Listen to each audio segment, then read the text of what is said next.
వందే మాత్రం. నేను మీ journalist Navatha. Welcome to R Voice. నాకు తెలియక అడుగుతా, ఖురాన్తో పాటు భగవద్గీతను నేర్పిస్తాం మదర్సాలో అంటే అక్కడ మదర్సాకి అభ్యంతరం లేదు, లేకుంటే నేర్చుకునే పిల్లలకు అభ్యంతరం లేదు. కానీ కాంగ్రెస్కి మస్తు అభ్యంతరం అవుతుంది. ఎందుకు అంటే ముస్లిం పిల్లలు సెక్యులర్లుగా మారడం కాంగ్రెస్కి ఇష్టం లేదా? ముస్లిం పిల్లలు సెక్యులర్గా మాట్లాడితే తమ మనుగడ అనేది సాధ్యం కాదు అనే విషయం కాంగ్రెస్ కనిపెట్టేసిందా?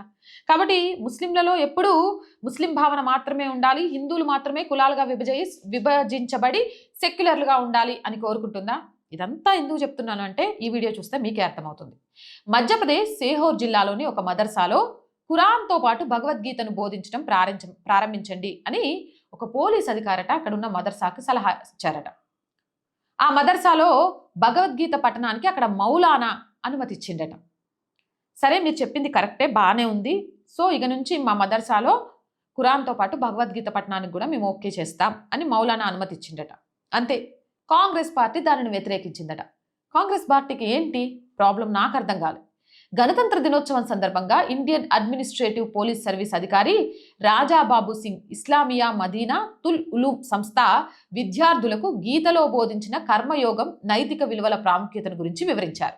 ఈ అంశాలు సానుకూల ఆలోచన మరియు బాధ్యతాయుతమైన పౌరసత్వాన్ని పెంపొందిస్తాయని ఆయన పేర్కొన్నారు. మదర్సాలో ఖురాన్తో పాటు భగవద్గీతను బోధించడం ప్రారంభించమని మదర్సా మౌలానాకు సూచించారు. పోలీస్ అధికారి సూచనకు మదర్సా మౌలానా అమీన్ ఉల్లా స్పందిస్తూ సమాజం మరియు దేశం యొక్క పురోగతికి దోహదపడే సానుకూల సందేశాన్ని అందించే ఏ గ్రంథాన్ని బోధించడానికి తమకు అభ్యంతరం లేదని పేర్కొన్నారు. సూపర్. ఆయన మొదటను గీతను స్వయంగా చదివి తర్వాత దానిని విద్యార్థులకు బోధించడానికి తన సంసిద్ధతను వ్యక్తం చేశారు. అంటే పోలీస్ అధికారి చెప్పాడు అని కాదు, ఆ మౌలానా ఫస్ట్ భగవద్గీతను చదివాడు, చదివిన తర్వాతే దాన్ని పిల్లలకు చెప్తాము అని చెప్పారు. రాజాబాబు సింగ్ సూచనను స్థానిక బీజేపీ ఎమ్మెల్యే రామేశ్వర్ శర్మ సమర్థించారు. కానీ దీనిపై కాంగ్రెస్ పార్టీ నాయకుడు అబ్బాస్ హఫీజ్ అభ్యంతరం వ్యక్తం చేస్తూ మౌలానాస్ మదర్సాలలో మంచి బోధనలే చేస్తున్నారని, వారికి జ్ఞానం ఇవ్వాల్సిన అవసరం లేదని, పోలీస్ అధికారులు శాంతి భద్రతలపై మెరుగుపరచడంపై దృష్టి పెట్టాలని వాపోయారు. అంటే జ్ఞానం ఇవ్వాల్సిన అవసరం లేదు, లేకపోతే ఇంకొకటి అవసరం లేదు, అంటే భగవద్గీత లాంటివి బోధించాల్సిన అవసరం లేదు, పోలీస్ అధికారులు మీరు శాంతి భద్రతలను చూసుకోండి, ఇలాంటి విషయాల్లో వేలు పెట్టకండి అన్నాడట కాంగ్రెస్ ఎమ్మెల్యే. దీన్ని ఏమనాలి, ఎలా చూడాలి? తప్పేముంది? ఇదే కాంగ్రెస్ నాయకులు ఒక రంజాన్కి హిందూ పిల్లలతోటి లేకపోతే క్రిస్టియన్ పిల్లతోటి రంజాన్ విషెస్ చెప్పిస్తూ, లేకపోతే వాళ్ళకు ఉపవాసాల గురించి చెప్తూ ఖర్జూరాలు తినిపిస్తూ వీళ్ళకు దావతులు ఇచ్చినప్పుడు, అదే క్రిస్మస్ వచ్చినప్పుడు హిందువుల పిల్లలకు శాంతాక్లాజ్ వేషాలు వేయించి ఇవన్నీ చేయించినప్పుడు, అన్ని మతాలు సమానం, అందరూ సెక్యులర్ లాగా బ్రతకాలి అని అంటే మౌలానాలు భగవద్గీత నేర్పిస్తే వచ్చే తప్పేంటి? అది ఒక సలహాగా ఇస్తే వచ్చే నష్టం ఏంటి? ఐక్యత పెరుగుతుంది కదా, దానికి వీళ్ళకి ఎందుకు అడ్డు?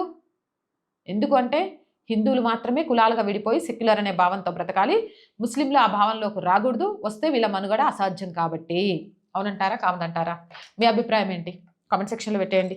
మోర్ వీడియోస్ కోసం ఛానల్ వెంటనే సబ్స్క్రైబ్ చేయండి. అండ్ అలాగే రోజు చెప్తున్నామండి, R group of channels, R Voice, R Political, R Sanskriti, ఇవి 3 మన ఛానల్సే. So please subscribe our channels. Content బాగుంటే లైక్ చేయండి, షేర్ చేయండి. సబ్స్క్రిప్షన్ అనేది అయితే రోజు రోజుకి తగ్గిపోతుంది, ఎందుకు అనేది నాకు అర్థం కావట్లే. కంటెంట్ బాగానే ఇస్తున్నాము, మాకు ఎన్ని సమస్యలు ఉన్నా కూడా వాటన్నిటిని పక్కన పెట్టి ఫోకస్ చేస్తున్నాము. సో ప్లీజ్ మాకు సపోర్ట్గా నిలవండి. ఆర్థికంగా ఉన్న కొన్ని ఇబ్బందుల వల్ల నిజంగా కూడా చాలా చాలా ఏమంటారు గడ్డు పరిస్థితులను ఎదుర్కొంటున్నామని చెప్పొచ్చు. దయచేసి మీకు తోచిన ఆర్థిక సహాయం చేయడం ద్వారా మాకు మేము ఎంచుకున్న లక్ష్యానికి సపోర్ట్గా నిలవండి. ఆర్థికంగా సపోర్ట్ చేయాలి అంటే సబ్స్క్రిప్షన్ పక్కనే జాయిన్ అనే బటన్ ఉంది. 1 to 5 లెవెల్స్ ఉన్నాయి. ఏదో ఒక లెవెల్లో సపోర్ట్ చేయండి, లేదా స్క్రీన్ మీద గూగుల్ పే, ఫోన్పేతో పాటు అకౌంట్ డీటెయిల్స్ ఇచ్చాం, మీకు తోచిన సహాయాన్ని అందించండి. వ్యాపార ప్రకటనల కోసం 8328500576 నెంబర్కి సంప్రదించండి. జై హింద్, జై భారత్.